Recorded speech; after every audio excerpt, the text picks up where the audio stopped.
Hello, this is a quick summary of round 1 at the Sinquefield Cup 2022 that's taking place in St. Louis, Missouri, and the top player is Magnus Carlsen. If I scroll down a little bit, Ferrugia is there, Carolina is there, Nepomniachtchi, and you can see all the players on screen.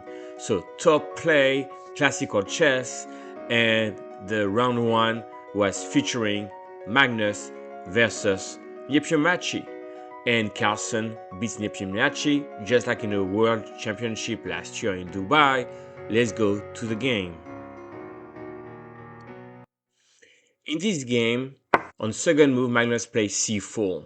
So another idea would be knight f3 and then g3. That's the Catalan that he played against Nepomniachtchi in Dubai for the World Championship. Now e6 play. Now Magnus doesn't want to play knight c3. Maybe he was fearing a nimzo and play knight f3. Now after d5, he can still go back to the Catalan and play g3. But instead decide to change it up, exchange, play knight c3. So here, you could consider bishop b4, and let's say if I play it, you could have knight a4, queen a4 check, and knight c6, sorry, or you could even try to do bishop g5. That's a very complex game. But here, Nepomniachtchi with black plays c6, a more quieter move. Bishop f4. That's pretty normal. Now h3.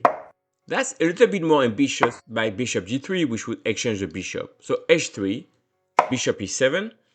And now again, what are the moves? Maybe queen b3 comes to mind, bishop e2 comes to mind, but no, g4, going aggressively on the wings. Bishop e4 play, bishop e2. And now NEPO play queen b6.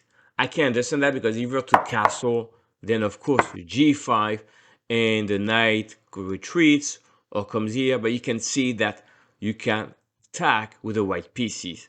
So NEPO think, let me just castle yet and play queen b6. So now I'm stopping in the beginning here because that's not a very well-known position. And what are the moves? You could simply take on e4, right, gaining the bishop pair. Or you could play queen d2, protecting b2. That's the move I would consider. You could also play queen c1 so that you have maybe rook g1 or castle and knight d2. That's all the move I consider. But queen b3 is what Magnus played.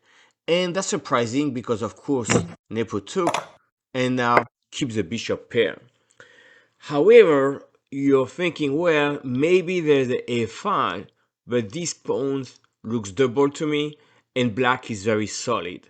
So I wasn't clear how white would gain the advantage. Let's see the game. And now we can see that Magnus plays for the bishop pair. Yes, he has the a5. It's not so clear to me that this is very much a position for white, but we'll see how he puts pressure on his opponent. So we have to continue the game. It's a lot of maneuvering. And here again, I think there's a bit more space here, but nothing concrete to go through. So the game continues, still maneuvering.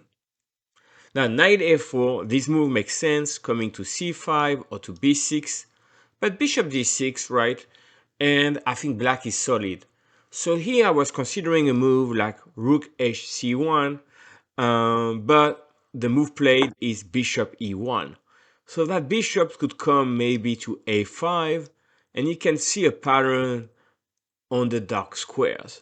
So here, critical decision. I think that, let's say, black could just wait, and then you play, let's say, bishop d2, and the game goes on. But Nepo decided to play c5, and that's a very, very important decision. Not sure that was needed. So the game continues, and now Nepo has a isolated pawn. So I'm gonna continue with the game, and this is important. b5 is played. That's very important. Of course, you could just build up the pressure with rook hc1, but b5 is important because if black were to take, then you take, the rook goes, you give a check, and now very strong, you would have either rook a d1, or either rook a e1, and the king in the center, you have the bishop pair, maybe f4, f5. You have tons of pressure here. So Nepo decides to give up a pawn. And he's thinking, yes, he's down a pawn, but the pawns are doubled here, right? So the game continues.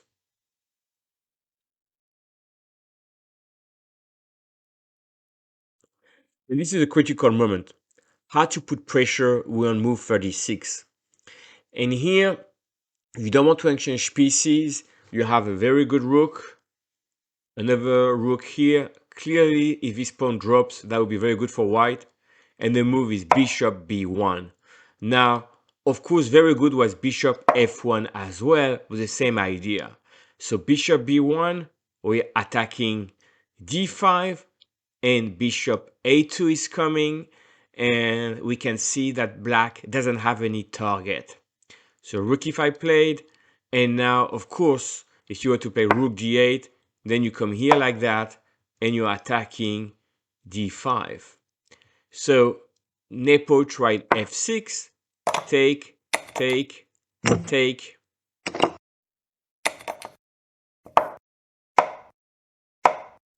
Attacking the rook, rook f4, rook d8 played.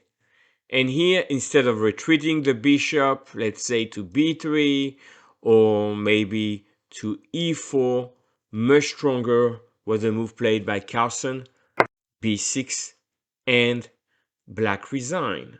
Why resigning here? Well, you have to take, then you give a check. If the king comes back, e4, you dominate in the center.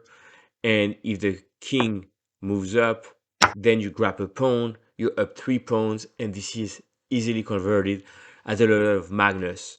So the story is, even though Magnus went with the double pawns in the endgame early on, he put pressure with bishop e1, and eventually with bishop b1 starting to really attack d5 and then b7, and he won a very clean game, a positional squeeze, and Nepo didn't have any chance in this game.